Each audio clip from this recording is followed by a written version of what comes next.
Welcome to Players Only, your backstage pass behind the scenes of today's PC and video game industry. I'm Scott Steinberg, and in this episode, we're taking a closer look at indie games, quirky, low-budget titles designed by lone individuals or small teams, and of course, why games like Braid, Fez, and World of Goo are quickly exploding onto the scene in a massive way. Indie gaming is on such an upswing right now. I think people are interested in so many quirky, different, weird, new games that the market is huge. From hardcore gamers to casual gamers, I think people are just looking for the next big things. And there's opportunities on WiiWare or even on Xbox Live and the PlayStation Network for these kinds of games to plow through to the mainstream. Indie gaming right now is a great place to be, especially in the digital distribution space, because while we're certainly seeing some tightening of the belts in larger purchases for games that are like $10, things are going really well. People like that paying a little bit and getting a lot of fun. Today what we're seeing is the advent of broadband and the internet penetration, as well as the consoles that have access to online stores, Xbox Live and PSN and so on, that indies now have a much easier means to reach an audience. There's so many new avenues that weren't open to us, when we first started. You've got handheld games and iPhones and things like that.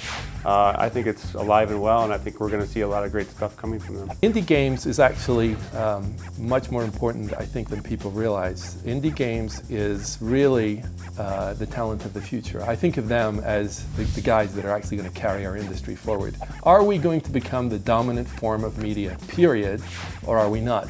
And those guys are going to be the guys, through the talent and the learning that they're going through right now, that are going to have to carry the whole industry forward. An exciting possibility, it's true, but why do they show such promise, and how will we even know an indie when we see one? Indie's a funny title. Valve is an indie. Mm-hmm. They're a very wealthy indie. Yes. But they're very successful at what they do. And so, we often think of indie as small and tiny. There's truth to that because there's a lot of those, but that doesn't necessarily mean that it pigeonholes you into one particular kind of game. I don't think indie games are any more or less hot than they used to be. Independent games have always had a kind of a cool aura about them because they are generated by teams who, in many cases, have to create a great game or die. And so there's this really interesting dynamic involved. And so what you tend to get are these edgy, sometimes niche-y games where it is truly that one person's passion that's driving the game design. And sometimes they're wildly successful, and sometimes they crater. But indie games also can inspire many other games just through their creativity. 20 years ago, people were saying the time of boutique development is over, because everybody thinks you have to be like big studios, high budgets. But now the time of boutique development is back. It's kind of like a fashion. The most exciting thing going on right now in gaming is the indie scene. I mean, you have all of these games that sort of are looking at the box and then deliberately either mocking it or stepping outside of it. Still, considering how tough the business can be, why would anyone ever choose to go it alone, and just what are the chances of becoming an overnight sensation? Independent developers just have a lot more freedom, a lot more latitude. We can push and chase our art a lot more. I don't want to just make one game that I milk year after year after year.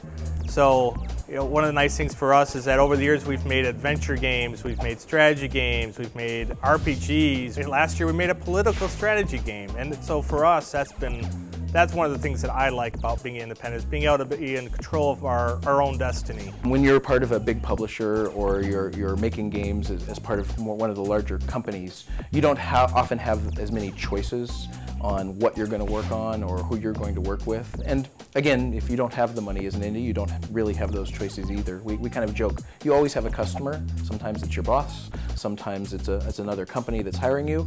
I think as part of an indie, you get a little choice of who your customer is. Indie game creation is, more so than mainstream games, a way to sort of have more artistic control over your vision and expression.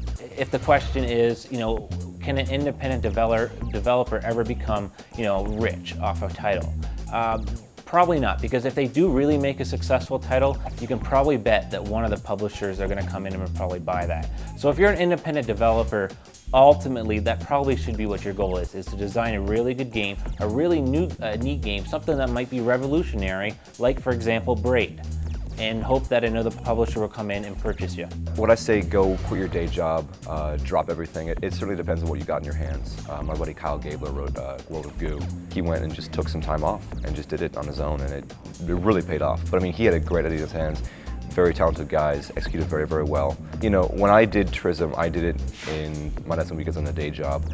And I didn't even quit my day job until like maybe 3 months in the App Store. I would walk around at work and people would be like, dude, what are you still doing here? Haven't you quit? Independent games are a bit overrated right now. I mean, you see really, as a business model, you see really exceptional games with a couple guys work really hard, and they're not actually making a lot of money at it. So it's become the dream of, oh, I'm gonna make my own game and I'm gonna get rich, and gosh, no, you're not. The right way to handle that is, I'm gonna make this game and I'm gonna prove that I'm a great guy and I'm gonna get a job at a top studio. People get, you know, in the game industry, we're always looking for new talent, and the IGF is a really good area for us to look in, because you can tell these people are super passionate. They're doing it in their own time.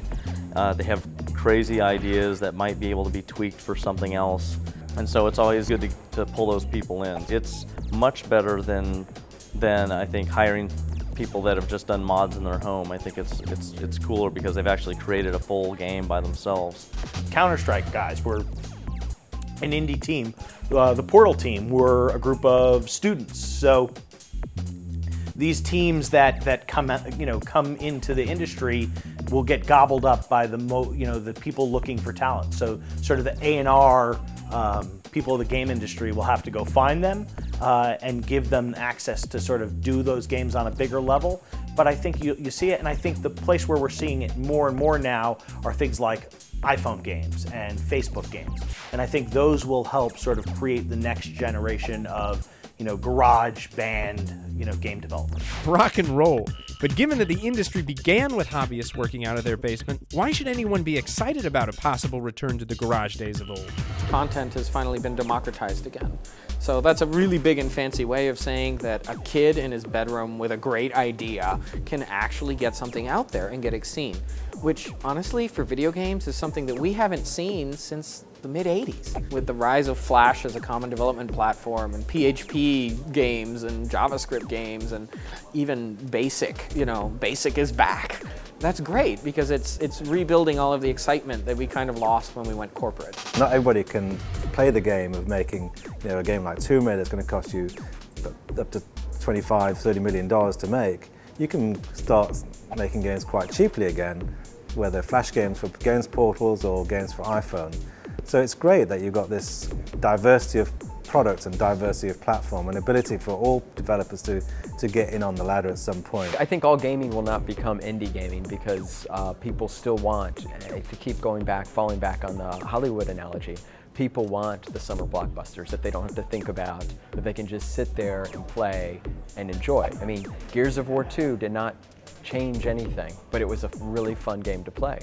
And people want that still, and there will always be a place for games like that. But people also want Braid, and they want Flow, and they want Burn the Rope. I mean, all those things are games that do sort of change the way we think about things, and that's important as well. So you need to have this sort of relationship where both can exist, and hopefully the indie games can have some sort of impact on those AAA summer blockbusters. A lot of people are going to gravitate away from AAA games and more towards stuff like Portal or World of Goo or Braid, or games where you really have a sense that I'm playing a game that is idiosyncratic, that has the weirdities and the specific life experiences of the designer. It comes through the game, and unfortunately we've gotten to a point where tools and free technologies are powerful enough that a single person or a team of 2 or a team of 3 can make these type of experiences. Less is more. You heard it here first. See you next week on Players Only.